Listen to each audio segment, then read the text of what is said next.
তো হ্যালো বন্ধুরা, আজকে আমরা জানবো কিভাবে আধার কার্ড অ্যাড্রেস আপডেট করতে হয়। তো চলো শুরু করি।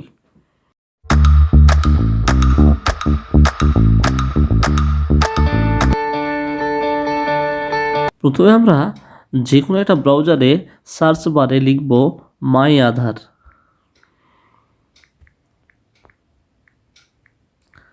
মাই আধার লিখে সার্চ করলাম, এরকম একটা অপশন ইন্টারফেস চলে আসবে আপনাদের সামনে। এবার আপনারা মাই আধারে ক্লিক করবেন। এবার এরকম একটা ইন্টারফেস আসবে যেখানে আপনাকে করতে হবে কি লগ ইন।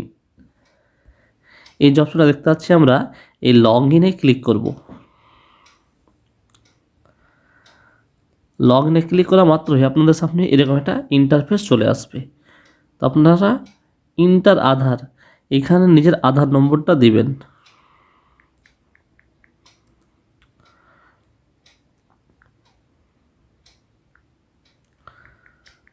যা নিজ নিজ আধার কার্ডের নম্বরটা এখানে দিয়ে দিবেন। তার নিচে যে ক্যাপচা কোডটা দেওয়া আছে, উপরে যে আমরা যে ক্যাপচা কোডটা দেখতে পাচ্ছি, এই যে ক্যাপচা কোডটা, এই ক্যাপচা কোডটা নিচে এন্টার করবেন দেখে দেখে।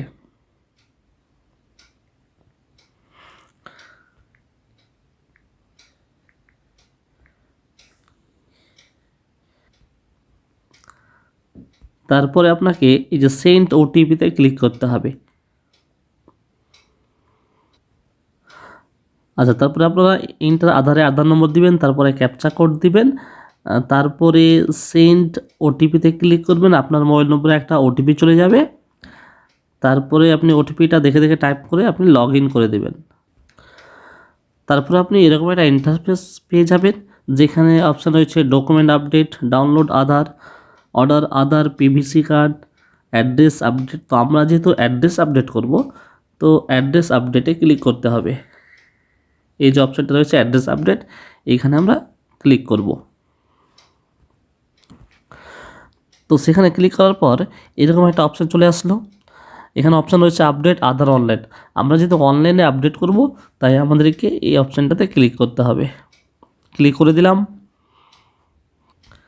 এবার আমাদের সামনে এরকম একটা ইন্টারফেস চলে আসলো, আপনারা দেখতে পাচ্ছেন। এবার সেটাকে স্ক্রল ডাউন করে নিলাম।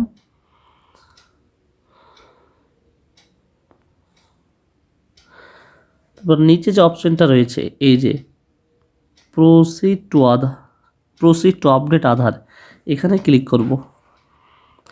তো এখানে আমি ক্লিক করে দিলাম। ক্লিক করা মাত্রই আপনাদের সামনে এই ইন্টারফেসটা চলে আসবে যেখানে নিচে যে অপশানে রয়েছে অ্যাড্রেস। তো আমরা এখানে ক্লিক করব। ক্লিক করার পর আপনাকে প্রসিড টু আপডেট আধার এখানে ক্লিক করতে হবে। তো এখানে ক্লিক করে দিলাম। এবার আপনাদের সামনে এরকম একটা ইন্টারফেস চলে আসবে। এবার আপনারা নিচে স্ক্রল ডাউন করবেন।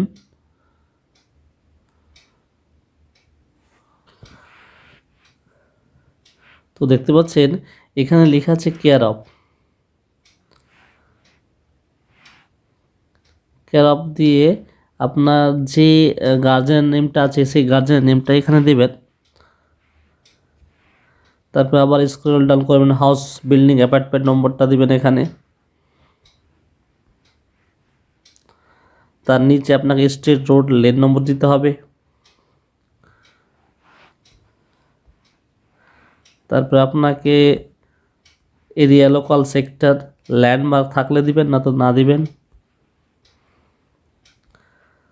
তারপর আপনাকে পিনকোড দিবেন। তারপর আপনার যে রাষ্ট্রটা আছে আপনি এই রাষ্ট্রটা দিবেন। ডিস্ট্রিক্ট, জেলা, নিজের ঠিকানাটা সঠিকভাবে দিয়ে দিবেন, গ্রাম, পোস্ট, শহর যা আছে।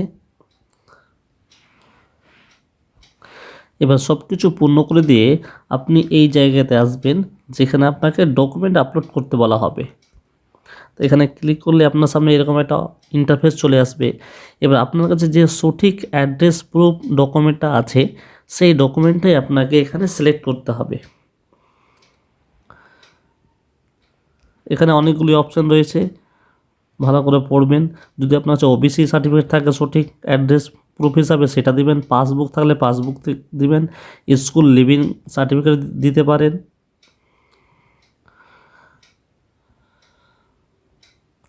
বা স্ট্যান্ডার্ড সার্টিফিকেট বা এমএলএ এমপি এমএলসি যে ফর্মটা আছে সেটাও দিতে পারেন।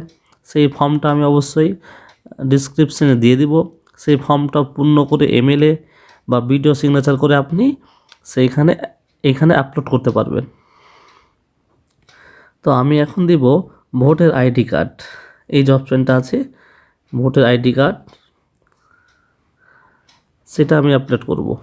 এখানে ক্লিক করে দিলাম। ক্লিক করা মাত্রই আমার সামনে এরকম একটা ইন্টারফেস আসলো, যেখানে বলা হচ্ছে the voter ID card, e voter ID card must be have name and address of the resident, the scan image of the document be লেজিবল।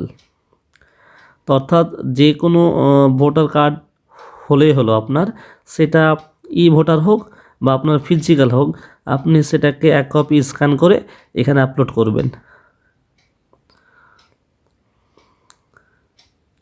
এবার আমরা চলে আসবো view details and upload document. এবার আপনাকে আপলোড ডকুমেন্টে ক্লিক করতে হবে। এই যে কন্টিনিউ টু আপলোডে ক্লিক করলাম।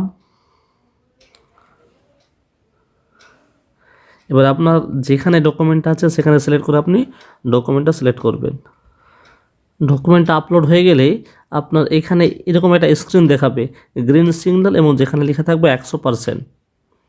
এটা হয়ে গেলে আপনাকে নিচে স্ক্রল ডাউন করে এই জায়গাতে নেক্সট বাটনে আপনি ক্লিক করবেন। তারপরে আপনার সামনে এরকম একটা ইন্টারফেস চলে আসবে, যেখানে নিউ অ্যাড্রেস অর্থাৎ নতুন ঠিকানা সুন্দরভাবে লেখা থাকবে। যদি আপনার মনে হয় যে ঠিক আছে, তাহলে আপনি নিচে যে টিক বক্সগুলো আছে সেই টিক বক্সে ক্লিক করবেন। আর যদি মনে হয় যে না আপনি ভুল টাইপ করেছেন, তাহলে আবার পুনরায় আপনাকে এই এডিট আপডেট অ্যাড্রেসে গিয়ে আবার ঠিক করতে হবে। ঠিক করার পর তারপরে এখানে দুটো টিক বক্স আছে, এই দুটো টিক বক্সে টিক করবেন। টিক করার পরে আপনার এখানে নেক্সট বাটন চলে আসবে, আপনি নেক্সট বাটনে ক্লিক করে দেবেন। তারপর আপনার সামনে এরকম একটা ইন্টারফেস চলে আসবে, যেখানে আপনার পেমেন্ট করতে বলা হবে। এখানে টিক করে আপনি সঠিক পেমেন্টটা করবেন। যে কোনো একটা সিলেক্ট করবেন, সিলেক্ট করে আপনি এই যে মেক পেমেন্টে ক্লিক করবেন এই জায়গাতে।